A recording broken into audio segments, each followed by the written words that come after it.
What's up guys, we're doing another lockdown vlog from our garages with me, Sean, over there's Jamie, and today we're going to be answering the questions you asked in the last video.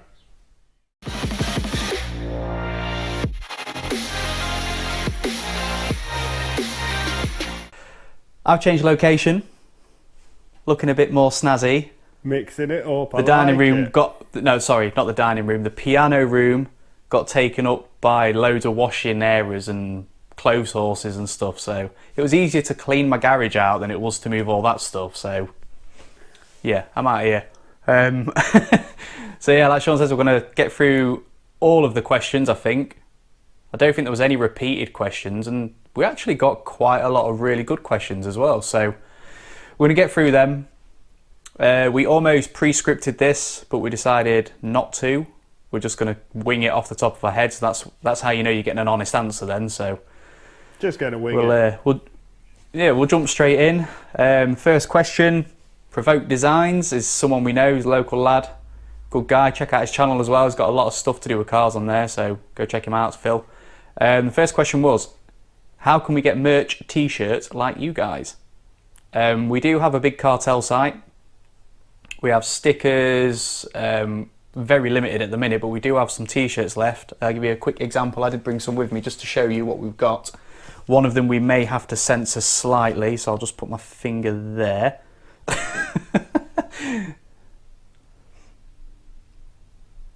Which one are you showing? Yeah, enough said for that one. That was the kitties one. Oh yeah. Got a couple of bits and bobs. Nice glittery stickers. A lot of these are from the car days. We've got some Grom specific stickers, 2 designs there, and the t-shirts, which I was supposed to be wearing mine, but mine's in the wash. Yeah, so, mine too. Yeah, some t-shirts there as well. We'll put the link in the description if you are interested. Just go and have a look. Yeah, simple as that. Simples. Right, there you go. Provoke Designs, check him out. The next guy, Josh David. I don't know if he's a new sub, but he did message and say he's picking his Grom up this week, which I think was yesterday, if today's Friday. It said Thursday, I think. Yeah, so he should have it by now. Let us know, did you get it? He's going for a white one. Oh, it's got to be an OG then. I thought George's was white. Was that an SF? Yeah. Yeah. Oh, I thought OGs only came in... I thought OGs were the only ones that did white. Oh, must be wrong then.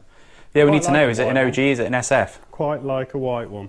Right, so his first question is about the stickers, which we already do. So, yeah, like Jamie says, just follow the link in the description and everything will be in there. So go buy one as well. Stick it on the Grom. Lanyards are in the pipeline, but nothing's cement yet, so just hold fire on them.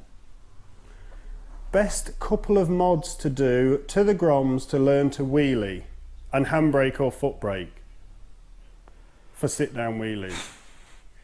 Shall I go first? Yeah, you take it away. I think the best mods for wheeling, or the best mod, is probably the handlebars. We notice a huge difference on Sean's bike. Did make a difference, yeah. Changing them bars, getting that little bit of extra rise on them, it makes a massive difference to how you pop the front wheel up. Yeah, front sprocket and the bars at the same time we did, so... Yeah, it was good. It made quite a big bit of difference. And as for handbrake or foot brake, I mean, I don't want to be the person that learns to do sit-down wheelies using a handbrake. I've tried it and it's pretty hard. Yeah. But I don't want to be that guy. I want to get my foot brake down so I can do hand drags and stupid stuff like that. So yeah, I've got to say foot brake just because I'm committed and I want to go the right route. Yeah, I'm pretty much the same mods, and you've got to have the foot brake down. Although I don't. Got to. But you should do. Yeah, we ain't. But you just got to. Yeah. And what have we been doing to keep ourselves busy? But we've just been doing this. This is what we've been doing basically. I'm painting the fence about 50 times because that's all the paint I've got. So just keep doing. Just going round and round my garden painting the fence. Alcohol, exercise, food to balance out the exercise, washing my bikes which haven't left the garage numerous times, and trying to do the garden and jobs in the house. So yeah, not a great deal. Just keeping busy with little things, really. Anything to keep your mind busy can keep you from going insane. So yeah, gotta stay safe, bro. Oh yeah. What YouTube channels do you watch? Again from Josh David. Kind of watch, I tell you what, a lot of the vlogging stuff, like channels like sort of what we do on the motorbikes, if it's just a motorbike vlog, I'll sometimes just listen to in the van, because it's almost like a podcast. You know, if they're just going on the road, but you want to know what they've been up to, because we follow quite a lot of channels and we chat with a lot of people on here now, so it's still good to listen to the videos, but yeah, that's about it really. Usually if I'm at home, might watch a bit of 44 Teeth maybe, see what they're up to. Stick with the bike stuff, bit of Fail Army maybe. Yeah. I think 44 Teeth are like up there for probably my I don't know what happened. I can't say the word. I can't say favourite. Yeah, I'm only on my first as well. Yeah, I think 44 Teeth are like probably my favourite, because they've got that little bit of unprofessional banter between them, and sometimes it seems like they hate each other, which is absolute quality when you watch it. And they're just arguing like a couple of kids. It's hilarious. You get that vibe sometimes. Yeah, but then other than that, it's like Hippo Drones and Lamb Chop, them sort of people. So you know, vloggers.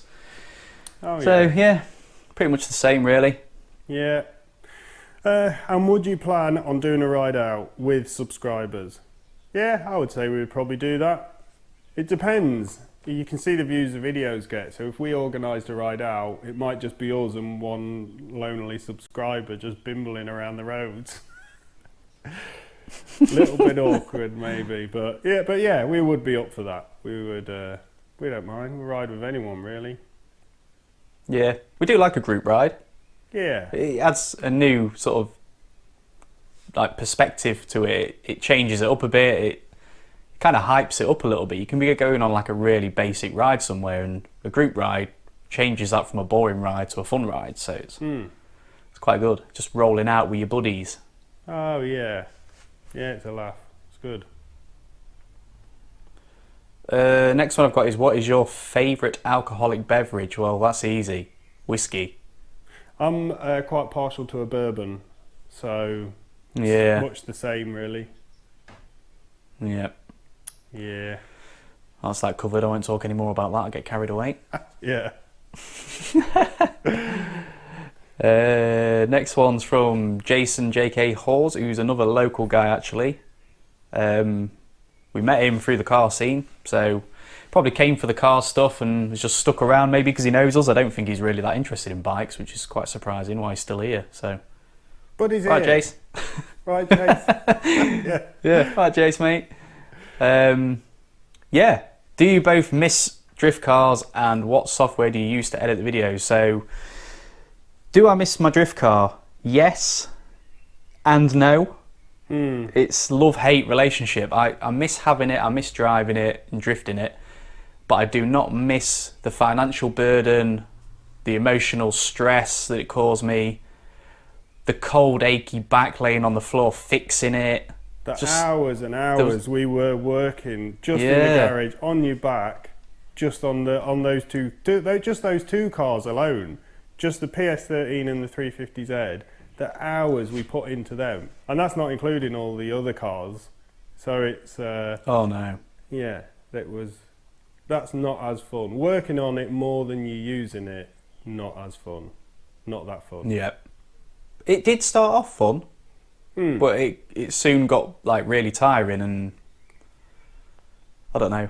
I hate to say it, it made me fall out of love with that last car, and that kind of like put the nail in the coffin for drifting for me. And I kind of saw like a bit of a lapse in drift days and venues sort of coming up. Yeah. I figured this might start like dying down a bit, and yeah, it was time to call it a day, I think. And spent enough time, blood and sweat on it, and yeah, I'm out of the game. Drift is dead. Still like a car though. Or yeah, is it? Controversial. Don't know. Yeah. I'm saying yeah, but Right, who we got next? The nose that knows. He's asking. You see, he's asking about biker cafes and breakfasts. And now on his channel, I think he just goes around doing like giving Michelin stars to the best fry-ups.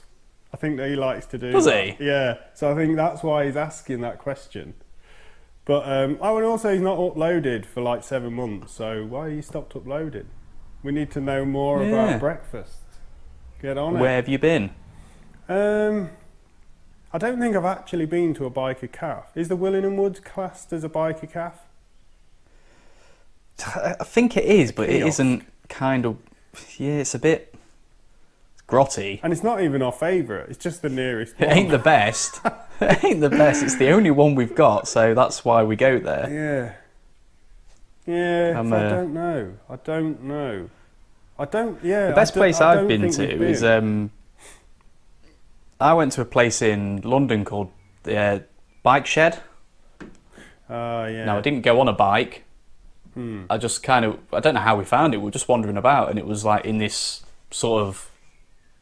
I don't know, it was like in a tunnel, like with a train track going over the top of it, and it was just built into it. Yeah. And it was It just does look loads good, of that. really nice bikes parked up inside. You can go in, you can have a meal, you can have beers, you can have coffee, you can sit outside, you can ride your bike there as well. And to ride your bike into the parking area, you've got to ride through the outdoor seating area where everyone's sat eating the tea, which is like completely absurd, because you'd just be sat there having like a cup of coffee and you'll get this bike come past you like bob, bob, bob, bob, bob, like this close, and you're like, whoa, and it'll just go and park up inside. So yeah, that's probably the best place I've been, and I think we're going to pay a visit to that when things settle down a bit with all this. It was, to be fair, after you showed me all them pictures, I kept looking at the videos of the place and tours, and that kind of inspired my garage a little bit, with like the brickwork walls and stuff. So yeah, the decor and it's everything's got very quite a like good look to the place. I like it. Yeah, check it out on Instagram if you don't know what we're talking about. It's just called the Bike Shed. If you just search it, it should come up. You'll see it. There's loads of bikes. They have big meets and stuff there, but it's really nice. My next one is, what was your first big bike and what got you into biking? Well, me, I went on the back of a friend. I was into cars at the time, and I had an XR2i, and I loved it. And I was like, well, I'm just going to be into cars for my whole life. This was 2006, I think. And then a mate came up, and he had an old CBR 600F, which is almost like a sports tourer, but it's still quite a quick bike. And he was like, oh, chuck your helmet on and I'll take you on the back. And he took me on the back, and I held on behind, because I didn't want to hold on to him because it was like man on man. And then he just nailed it up to hit the limiter at like top speed, and I nearly flew off the back, and then my leg flew up, folded the peg in, and my leg was going everywhere, and I was just holding on for dear life. And then when he pulled over, I was just like, yeah, I need more of this, but definitely not on the back. I want to be on the front bit. And that was it. I literally booked my test after that and did it that same summer. And that was what got me into bikes, I guess. And then my first big bike was a ZX9R, which is a great bike. Good bike. Yeah, nice. What got me into biking was a bit different to that. My dad, my uncle, my granddad, all were into bikes. Dad still is. Used to go out to like the BMF and stuff like that with him, like years and years and years and years and years ago, like from as long ago as I can remember, being a little kid going on the back of the bike, going out for rides and stuff. So kind of got like bred into me, I guess. Was that right to say? It got bred into me. Yeah. It sounds a bit weird, but yeah, it was kind of like in the blood. So yeah, growing up, it was inevitable I was going to get a bike. I had my bike license before I had my driving license. Just same thing. My first big bike, I don't know whether it would be classed my big bike. My first big-ish bike was a VFR 400 NC30, but then I chopped that in and got a Kawasaki 636 Ninja, which, looking back, I don't know why I got that, because they are ugly. I don't know what was going through my mind when I got that 636. We'll have to put a picture of the model up. I can't think of which one. Because a mate of mine had a 636, but it was a nice looking one. So it couldn't have been that. It's a little bit. They're all right. It's a little bit funky. It's not as like aggressive and sporty as they normally look. It was a Ninja nonetheless, but yeah. So yeah, I had that for a while. Then I passed my driving test, and I was kind of like, yeah, I could just stay warm and dry now. And that was it for a few years. Yeah. Right, so who we got next? Moto UK, who used to have a Grom, and now he's not got a Grom no more. But if you check his channel out, he's got loads of pit bike racing. And he did do, well, this is what his question is about. Do you fancy a chat about the trip he did on the Grom, touring on a 125?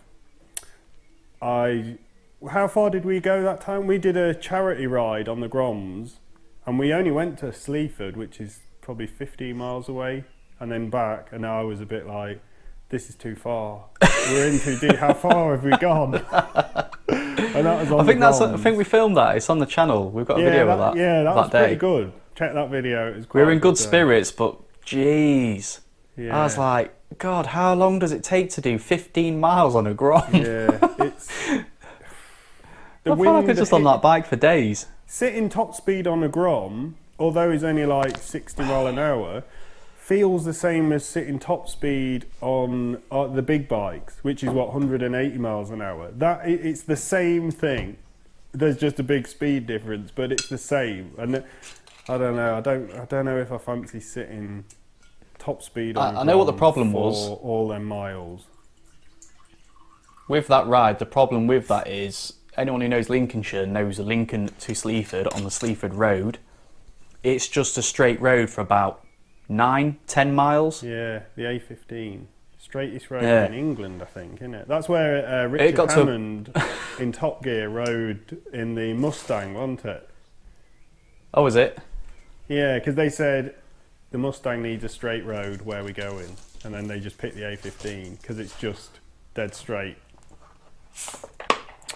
But yeah, touring on a Grom, you've got to have some commitment. It's possible. I know people do it.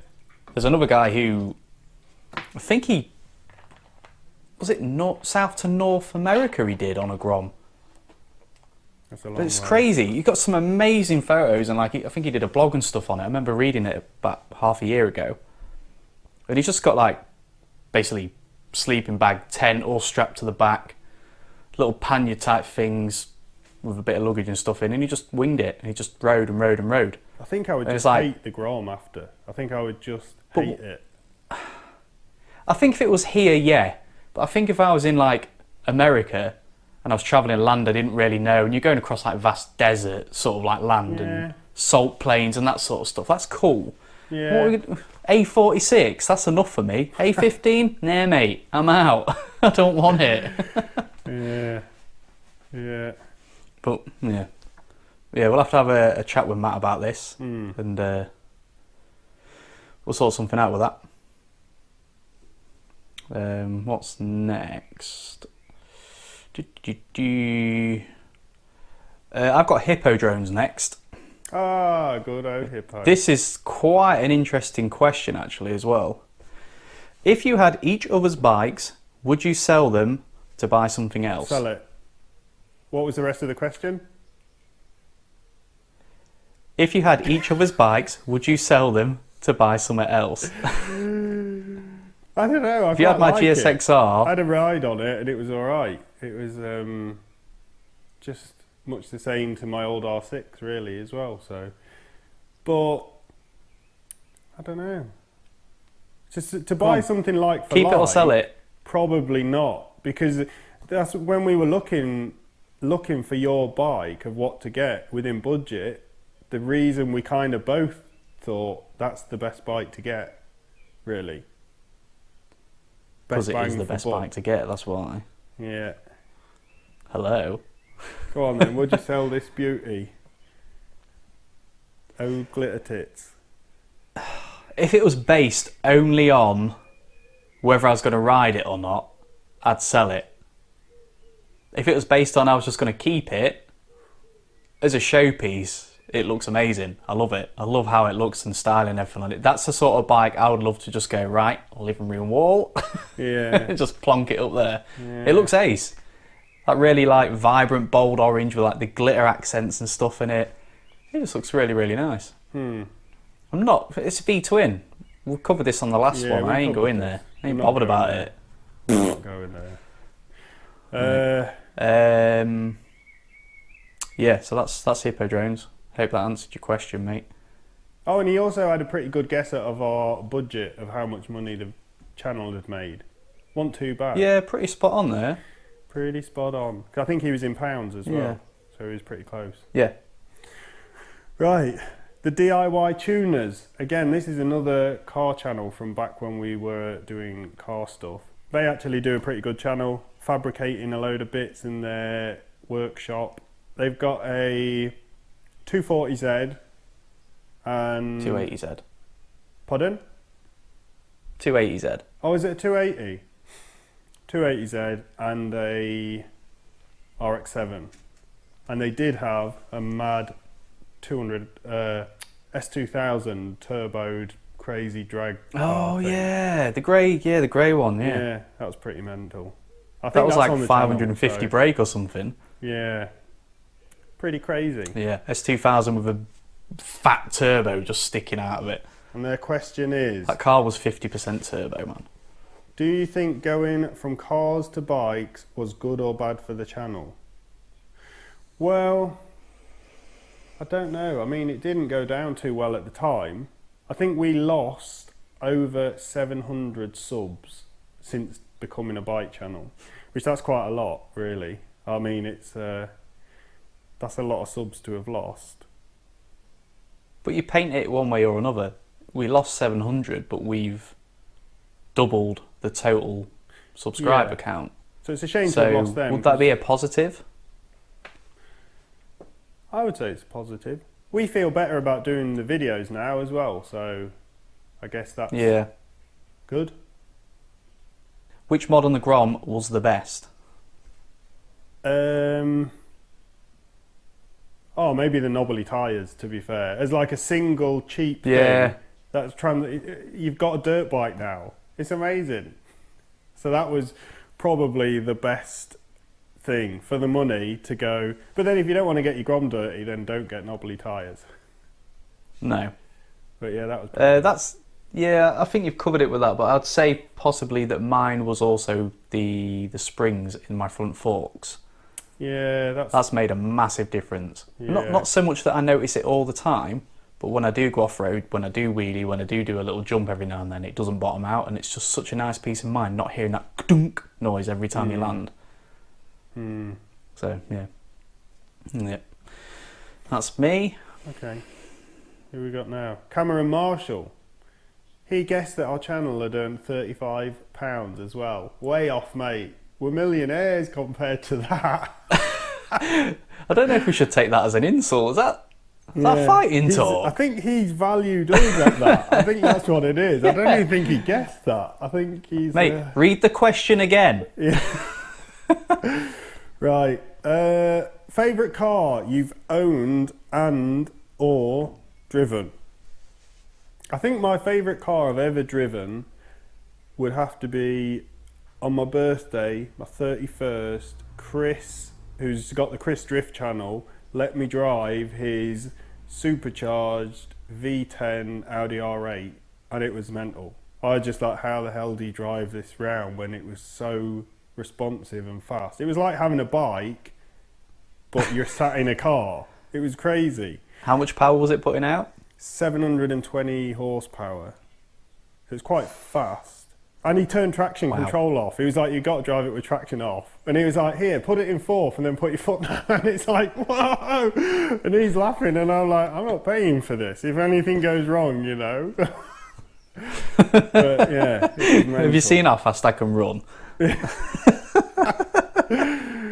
Yeah, crazy. Wow, yeah, I can't really compete with that. The PS13 was good. But PS13 was my dream car. Yeah. As soon as I got into S bodies, like S13s and stuff, I always hankered after a PS13. I was like, one day I'll get one, but they're always like, they always demand that bit more money because they're a bit rarer, they're imports and all that sort of stuff. And yeah, I bought it, and it was nice when I bought it, and I got it, and it was clean. I was like, yeah, this is really nice. And instantly a switch just went, no, you got to do something to this. And I knew exactly what I wanted to do. Stupid wheels, super wide, and stupidly low, so it was almost undrivable. And God, I've never been happier driving it when it was done. Yeah. It's like meeting your hero, and you did it. Yeah, but knowing they had a terrible, like, destroying drug addict or some alcoholism or something that made them really bad people. Mm. Oh, we've got a Half Dead Rider. Ah, Half Dead Rider. Been chatting with him quite a lot. Good guy. When this lockdown is over, can I come over and ride your bikes? No. Which one? Which bike can you Can ride Sean's. Yeah. Ride my Grom. Yeah. Yeah, of course you can. I'm literally, I'm not one of these people. I'm not bothered about it. I let people drive my car, I'd let people ride my bike. I'm not bothered. Happily have a swap with someone and have a little bit of a ride, yeah. Yeah. Why not? Right. Take it home, J-Mo. God, I don't know how to wrap it up. That's a roller coaster of emotions, taking me back to my car days, to be honest. Yeah. I think that was what it mainly revolved around, that Q&A. It probably says a lot about where the channel's come from. Yeah. But, yeah. However, moving on, wrapping it up, if there's any other subject you would like us to sort of cover, anything you want to know or you want to know our opinions on, no holds barred. We might get demonetized on a video, but I'll go full ham. If you do want a t-shirt, we've got a few t-shirts left, got a few stickers left. If you're not sure what we've got and you look on the website, leave a comment and ask. We'll reply, sort you out. We'll hook you up. Yeah? Yeah. Sweet. We'll catch you guys later.